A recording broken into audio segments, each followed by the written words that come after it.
Similarly, for C, you can do it now. You have to calculate the probability for X lying lesser than 720. You have to do find the probability for X lying lesser than, for the X lesser than 600, and then you have to subtract those two values, right? The fourth one is interesting, and this is an interview question, guys. Probability for X equal to 720. Can someone tell the answer for this? This is very important, guys. Can someone tell the answer for the probability X equal to 720? 0. Yes, exactly, because it's a continuous normal distribution and probability is defined by the area, right? Area lying in that region. So for X equal to 7, for X less than 720, for example, for first A1, for A1 it was clear. If 711 is lying somewhere here, lesser than the shaded region, but equal to, for example, 720 is lying here, you will have only one line, right? You will have 720 say for somewhere here, and you will have, so your 720, suppose your 720 is lying somewhere here, or it should lie actually greater than 1 sigma, right? So somewhere on this side, it's okay. But my point is, if your point is here and you're calculating the probability is equal to this, there is no area under this region, right? Simple. So the probability has to be 0. And this is very important question, guys, because people in interview, they cannot ask this kind of questions, less than, greater than, because it will take some time to solve. But they can ask this question, okay? So you have to be very conscious. Okay, and the fifth one, I think you can explain this graph. It's very simple, guys. Okay. So now coming back to the predictive analytics. So before going into predictive analytics, I want to tell you something about artificial intelligence, machine learning, and deep learning. Okay. So see, there is a specific reason why I have written the font size of artificial intelligence is greater than machine learning and the font size of machine learning greater than deep learning.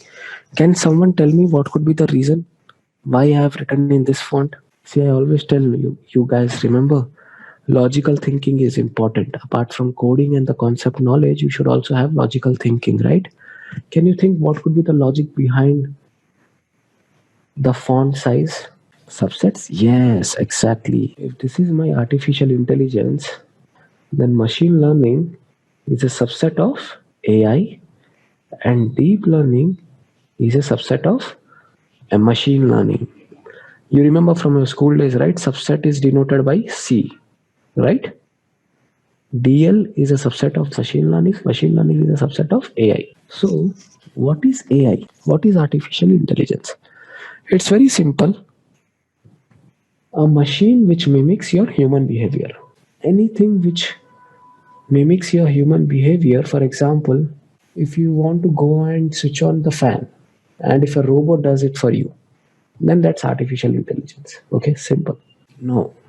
What is machine learning? That is where we are focusing in this course, right? See, today, machine, for example, just imagine, which is working with the accuracy of say 70%, and we want to improve the accuracy of this machine. It's just not a matter of accuracy. There are other parameters which we will be learning in coming sessions. But let's take an example only of accuracy for this as of now. So today, for example, for a particular machine, the accuracy is say 70%. Okay. And we have been noticing that the accuracy of some particular machine is 70%. And if we want to improve the accuracy, then we will calibrate that, right? Something like that. Just imagine in that way, we are calibrating, right? So day by day, we have more data. We are trying to calibrate the machine in a better way daily.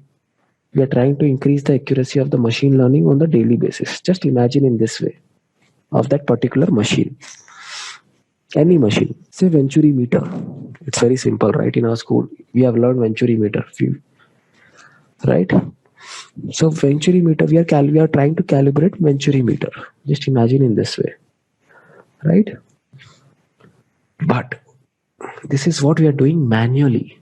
What if the machine if you write an algorithm which controls this Venturi meter, or for example, if you are writing an algorithm which read all the data, and with reading this data, it can actually predict the accuracy by itself, or It is trying to improve the accuracy of that machine. Then it is called as machine learning. See, for example, the machine will fail or not. See, we have to work on that machine. We have to keep working on that machine. One fine day it might fail.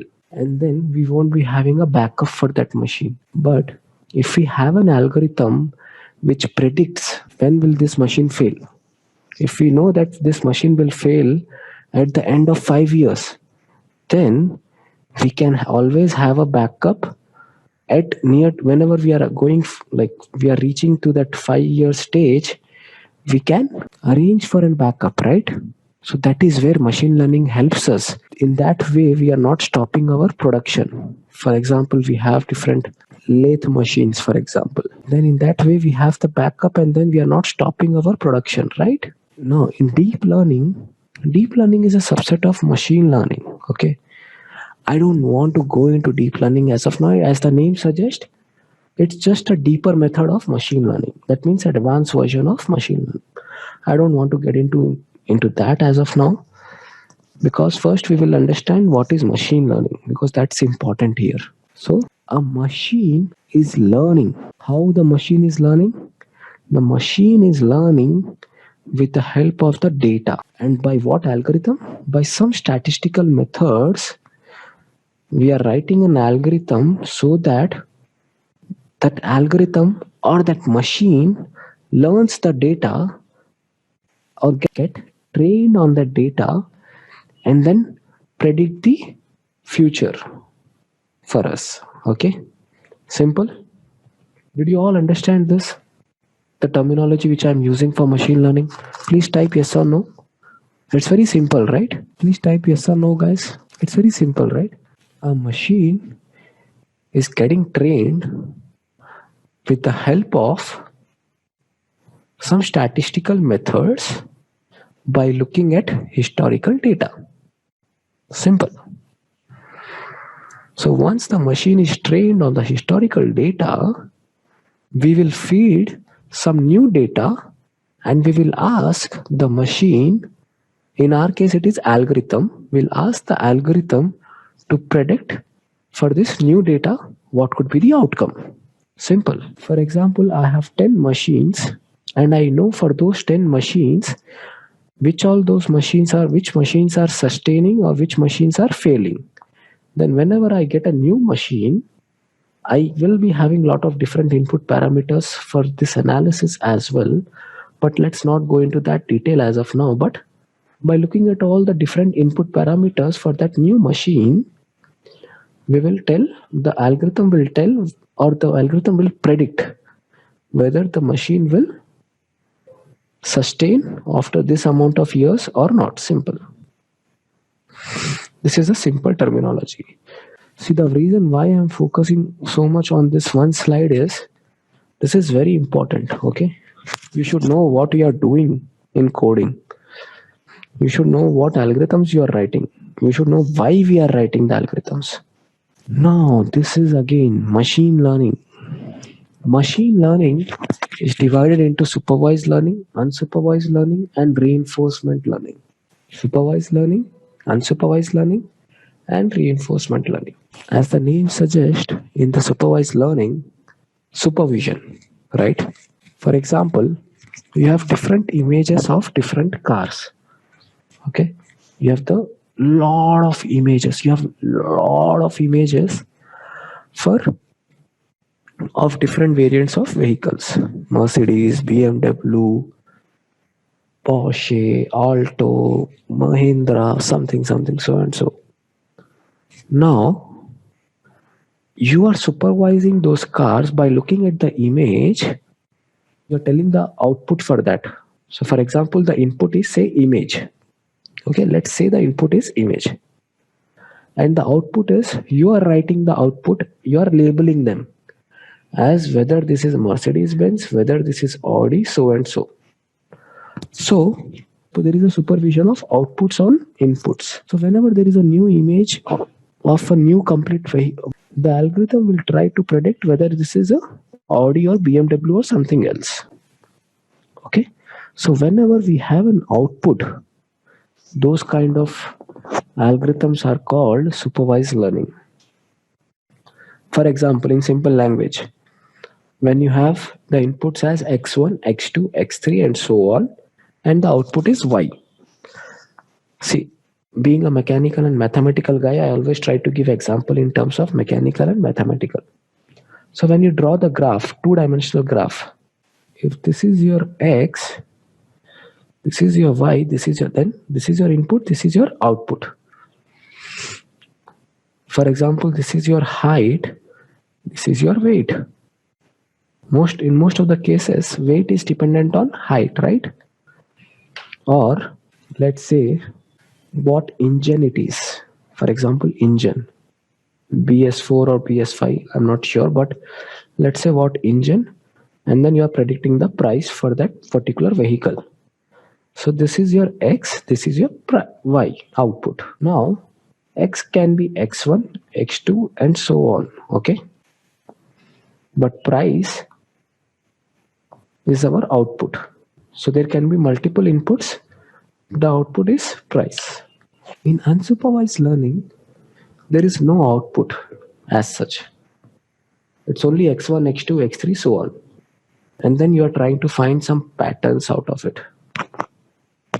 For example, if I give you different parameters, say engine and say torque, cc, the volume, different thing, maximum speed which it can attain, then you can automatically find some patterns in those. By looking at those data, you can also identify that high-end ones would be, the high-end cars would have better performance slightly, right? So by that you can identify some patterns. For example, airbags. Most of the high-end cars will only have the airbags, right? So by this you are trying to find the patterns. So by looking at the input data, you will try to find the patterns. Reinforcement learning we will not be focusing on in this course. In this course we'll not be focusing into reinforcement learning, but it's very simple. Just imagine that it's learning from the mistakes. Okay, you have committed some mistake today. Tomorrow you know that if you do the same thing, you might encounter a same mistake. So you don't have to repeat that mistake, right? Of course, you can repeat a different mistake, but then that is how you will learn, right? Learning from the mistakes. And deep learning would be one of the examples for reinforcement learning, which will be focusing in the later sessions.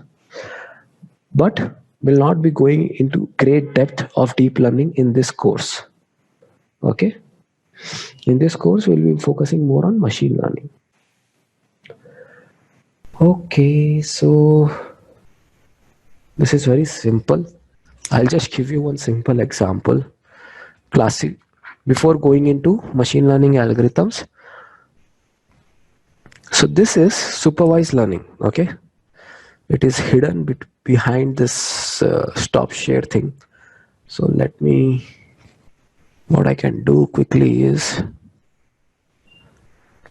I'm not sure if I can drag this, but let me quickly do one thing. Yes. So as you can see, this is supervised learning. So from now, we have started our machine learning predictive analytics course. So in this third session, and the basis is first and second session. So this is supervised learning, guys. Okay. And this is where you have to focus now. Sorry. So in supervised learning, there are different kind of outputs. For example, if the output is say price, you're predicting the price, right? Then it's very simple. The problem is called as regression. Under supervised learning, it is a regression problem. You have all heard linear regression in your school days, but in this session, we will see what is its physical significance of linear regression. But this is the image which I have taken from linear regression, but nothing to worry now. The point here which I want to make is, regression is where you predict the output as You're predicting the output such as income, sales, or something like continuous output, or the output which is having some range. Okay. In classification problem, you're not predicting income or sales or number of peoples coming into the stores or something. What we are predicting is, it's a classification problem. We are predicting what class to this person belong. For example, whether the person is married, bachelor, or divorced. For example, there is a new email which comes in, whether that email is spam or not spam. How this Gmail is actually segregating your emails as spam and non-spam with so high accuracy. In your initial days, if you remember, the accuracy, there were a lot of emails in your inbox which were spam. But now, the frequency of emails which are spam and getting into inbox is very less. How? That is machine learning. Okay. So, whether if you have a lot of cars, for example, a lot of images of the cars, and you want to predict whether that image is of Mercedes Benz or of Audi or BMW. So you're predicting the class. Okay. When you're predicting the discrete output or categorical output, then it is a classification problem. Okay, guys. There are some calculations involved in the algorithms. So you should be able to understand those algorithms in mathematical way. What is a backend calculation? How is it calculating? Okay. See, in coding, it's just a one line of code. You just need to write the function. For linear regression, you just need to write linear regression. That's not the case. We should not work in that way, right? Because we should try to understand what is the mathematical intuition of each algorithm. What's happening at the back end of this code. Okay. So yes, you have to understand the calculation.